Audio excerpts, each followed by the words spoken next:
Most business owners don't realize they're running $1 million company on a $200 foundation until it snaps. Over the last 12 months, you did exactly what you were supposed to do. Your sales are up, your team is growing, and the revenue looks fantastic. You put your head down, chased the market fit, optimized your offers, and watched the revenue grow. But here's the catch. The very structure that created your revenue and growth over the last year is likely fueling the massive risk your business faces right now. Think about how most businesses start. By the end of this video, you'll know how to split your assets from your daily operational hazards, build a structural firewall, and transition from a vulnerable solo hustle to a highly protected, scalable enterprise. And here's how it all starts. You have an idea. You register a basic entity, usually a single-member LLC, or just operating as a sole proprietorship, and you start selling. You run hard, you handle the marketing, the sales, the fulfillment, and the bookkeeping, all under one roof. And that lean, fast-moving setup is perfect for survival. It keeps overhead low and allows you to pivot instantly. But as your revenue climbs, your footprint expands. You start signing larger client contracts, hiring contractors or employees, investing in software, and acquiring assets. And suddenly, that simple single bucket structure is holding 10 times the weight it was ever designed to carry. Today, we're going to look under the hood of a scaling business. We're going to examine why the operational setup that got you here cannot safely take you there, and how to identify if your current success is actually setting you up for a catastrophic bottleneck. And to understand why your current growth is creating risk, we need to look at how we view our business assets versus our business activities. Now, let's use an analogy. Imagine you buy a beautiful piece of real estate, and inside this building, you decide to start a high-end, busy commercial kitchen. You've got stoves burning, chefs moving fast, knives, boiling water, and high foot traffic. This is a high-activity, high-risk environment. Now, let's say you also own a priceless collection of rare art and family heirlooms. Would you store those priceless heirlooms right next to the commercial stove where grease can splatter, fires can break out, or a busy worker could accidentally knock everything over? Of course not. You would keep the art collection in a secure, climate-controlled vault, completely separate from the building where the kitchen operates. Yet, in business, entrepreneurs do the exact equivalent of putting their family heirlooms next to the deep fryer every single day. When you operate a single, simple business structure, your high-risk daily activities, your client delivery, your marketing, your employee management, your physical operations live in the exact same entity as your valuable intellectual property, your accumulated cash reserves, your equipment, and your brand reputation. If a client disputes a contract, if a contractor files a claim, or if a marketing campaign runs into a compliance issue, everything inside that single bucket is exposed. The operational liability can instantly sweep over and consume your hard-earned assets. As we look at your growth over the last year, we have to ask, are you still running your entire empire out of a single room, hoping the grease fire never starts. So, how do mature enterprises solve this? They don't just build bigger buckets, they build different buckets. They separate the assets from the activity. In educational business architecture, we look at this through the lens of a holding company and an operating company. Your operating company is the front-facing storefront. It's the commercial kitchen. This is the entity that signs client agreements, hires the team, runs the ads, and takes the daily operational risk. It's designed to interact with the public. It generates the revenue, but it holds very little long-term value.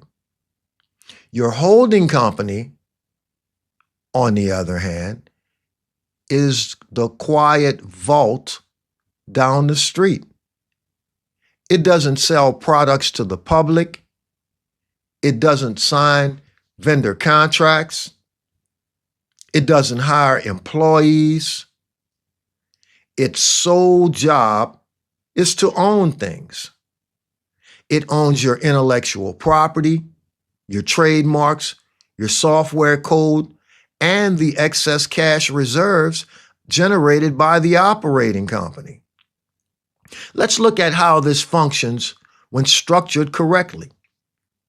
Imagine your operating company licenses its intellectual property from your holding company. If someone brings a claim against the operating company, they're targeting an entity that legally owns almost nothing. The cash has been systematically swept up to the holding company. The intellectual property is owned by the holding company, and the equipment is leased from a separate entity. You've built a structural firewall. The fire can burn the kitchen down, but the family heirlooms in the vault remain completely untouched. So when you scale past your first major growth milestone, continuing to operate without this basic separation is like driving a high-performance sports car with no seatbelts.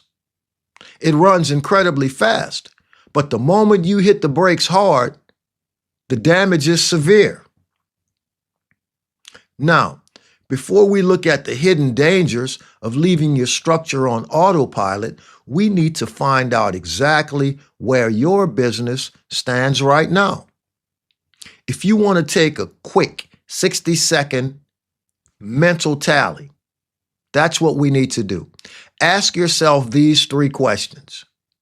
Are your personal assets, accumulated business cash reserves, and active client liability all sitting in the exact same bank account or single LLC? Has your monthly revenue doubled or tripled since the last time you actually updated your corporate filing or operating agreement? And if a client disputed a contract tomorrow, could they legally reach your IP, your brand trademarks, or your personal savings? If you answered yes to any of those, your growth has officially outpaced your safety net. And to help you map this out visually, we've developed a diagnostic tool called the Structural Exposure Check. It's a quick, free audit we use to help you see where your entity cracks are before they become real-world problems. And you can grab that link in the description below to run your own check while you watch this. Now, the biggest trap for growing business owners isn't making decisions. It's making no decision. It's what I call passive inaction. When you're busy managing sales, refining your product, and leading your team, structure feels like a later problem. You think, I'll fix my legal and corporate structure when I hit 7 figures, Or I'll deal with asset protection once I hire an in-house attorney. But structure is not a reward for reaching the destination. It's the vehicle that allows you to arrive there safely. Think of it like building a skyscraper. If you lay a foundation designed for a 2-story residential home, and then you decide mid-build that you want to construct a 20-story office tower, what happens? You can use the absolute best steel, the highest grade glass, and hire the most talented interior designers in the world. But eventually, the sheer weight of those extra floors will crack the foundation, causing the entire building to collapse under its own weight. Your business structure is that foundation.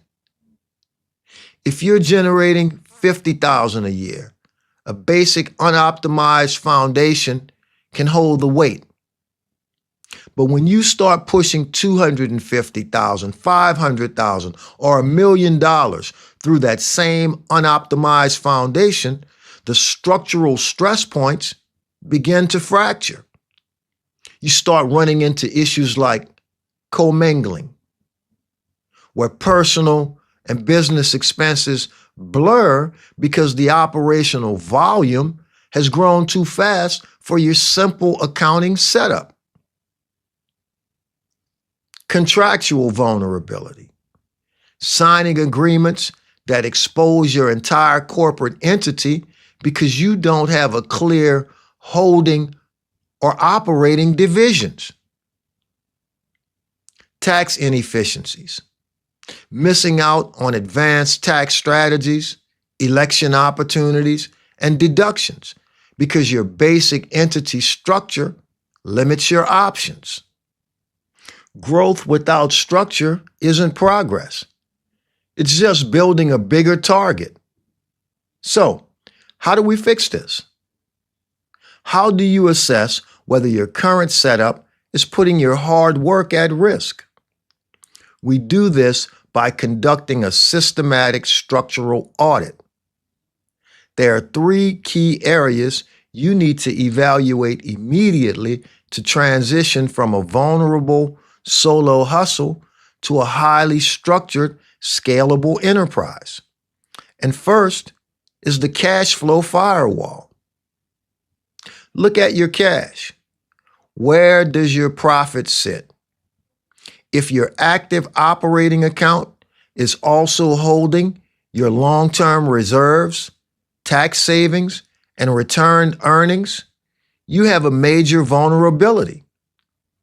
A mature business structure uses automated, systematic sweeps to move excess capital out of the high-risk operating environment and into a protected holding or management account where daily liabilities can't reach it.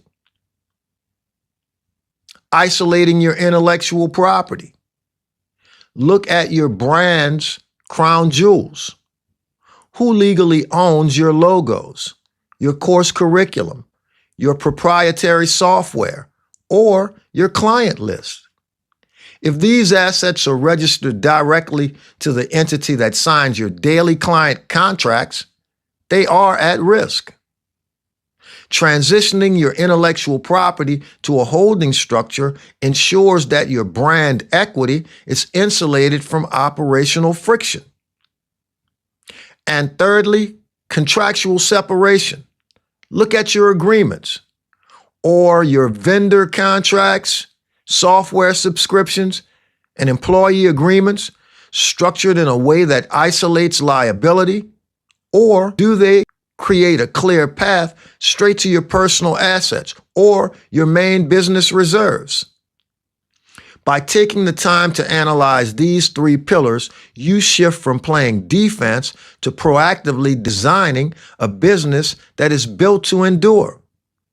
And here's the takeaway from today's deep dive.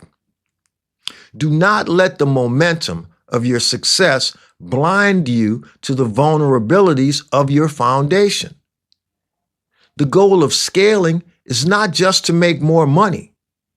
It's to keep what you make, protect what you build, and create a legacy that can run smoothly without your constant high-stress intervention. Now, I want to hear from you. When was the last time you audited your business structure? Have you updated your setup since you started making consistent revenue? Or are you still running on your original foundation? Drop your thoughts, questions, or current setup in the comments below. I'll be jumping in to pin the best questions and keep the conversation going. And all the concepts, frameworks, and structural breakdowns we discussed today are designed for educational purposes. But if you're ready to eliminate uncertainty about your structure and determine whether your structure still fits the business you've built, we've put a link in the description and pinned in the comments below where you can find all the details on our cohort. And if you found value in this breakdown, make sure to hit that like button, subscribe to the channel, and share this with another business owner who's scaling fast and needs to protect their hard-earned work. Thank you for watching. Keep building smartly, and I'll see you in the next episode.